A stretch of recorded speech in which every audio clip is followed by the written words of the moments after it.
ماں یا باپ دونوں کی وفات پا جانے کے بعد ان کا کوئی حق باقی رہتا ہے جسے میں ادا کروں؟ تو اس پر نبی اکرم صلی اللہ علیہ وسلم نے جواب دیا کہ جی بالکل، ان کے حقوق موت کے بعد بھی باقی رہتے ہیں۔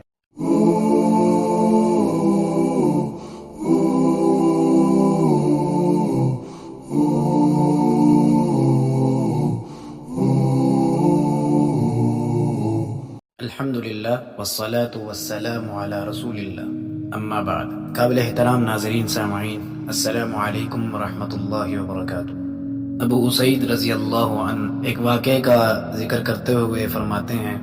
کہ ہم نبی اکرم صلی اللہ علیہ وسلم کے پاس بیٹھے ہوئے تھے کہ ایک شخص آپ صلی اللہ علیہ وسلم کے پاس آیا اور اس نے سوال کیا کہ اے اللہ کے رسول صلی اللہ علیہ وسلم، ماں یا باپ دونوں کی وفات پا جانے کے بعد ان کا کوئی حق باقی رہتا ہے جسے میں ادا کروں؟ تو اس پر نبی اکرم صلی اللہ علیہ وسلم نے جواب دیا کہ جی بالکل، ان کے حقوق موت کے بعد بھی باقی رہتے ہیں۔ وہ کیا ہیں کہ تم ان کے لیے دعا و استغفار کرو، اور جو جائز وصیت وہ کر کے گئے ہیں اسے پورا کرو، اور والدین سے جن لوگوں کی رشتہ داری تھی ان کے ساتھ صلہ رحمی کرو، اور والدین کے دوستوں اور عزیز و اقارب کی عزت اور خاطرداری کرو۔ تو آج کل کے معاشرے کے اندر ہم اکثر دیکھتے ہیں بہت سارے لوگ کم علمی کی وجہ سے کہ والدین یا ہمارے بزرگوں میں سے کوئی اس دنیا سے جاتا ہے، تو بجائے اس کے کہ ہم وہ والے حقوق یا وہ حق ادا کریں جو ہمیں دین اسلام نے بتائے ہیں، لیکن ہم اس کے برعکس دوسرے کام کرتے ہیں جس کی نہ تو اسلام کے اندر کوئی اہمیت اور نہ ہی کوئی اس کے بارے میں کوئی دلیل ملتی ہے۔ بہت سارے لوگ کیا کرتے ہیں کہ سال کے اندر ایک دفعہ یا دو دفعہ کوئی قرآن خوانی رکھوا کر اس کے اندر مدارس کے بچوں کو بلا کر یا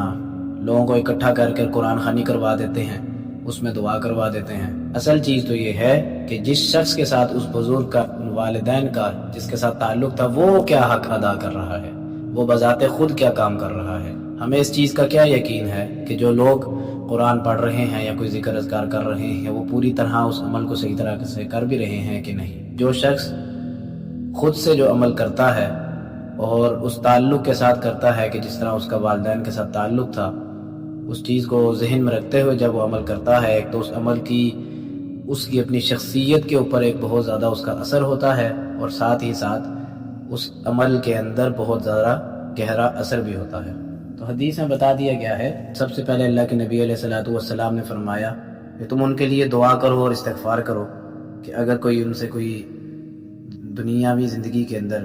کوئی لغزش یا کوئی کوتاہی ہوگی ہو تو اللہ تعالیٰ سے ان کی طرف سے جتنی استغفار کر سکو کرتے رہو۔ اور اسی طرح جو جائز وصیت وہ کر گئے ہوں، بہت سارے اوقات میں یہ دیکھا جاتا ہے والدین جو وصیت کر کے جاتے ہیں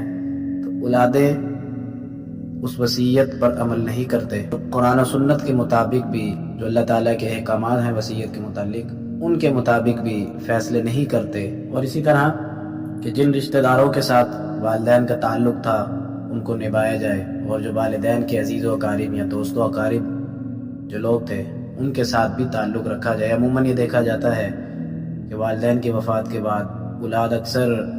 جو والدین کے تعلق رکھنے والے، خاص کر جو دوست وغیرہ ہوتے ہیں، ان سے دور ہو جاتے ہیں یا رابطہ ختم ہی ہو جاتا ہے کہ والدین سے تعلق رکھنے والے لوگوں کے ساتھ اولاد کا بھی تعلق ہونا ضروری ہے، اور یہ حدیث سے ہمیں سمجھ آ جاتا ہے۔ اللہ تعالیٰ سے دعا ہے کہ ہمیں اس حدیث مبارکہ پر عمل کرنے کی توفیق عطا فرمائے اور ہمیں دین کی صحیح سمجھ عطا فرمائے۔ آمین۔ وما علینا الا البلاغ المبین۔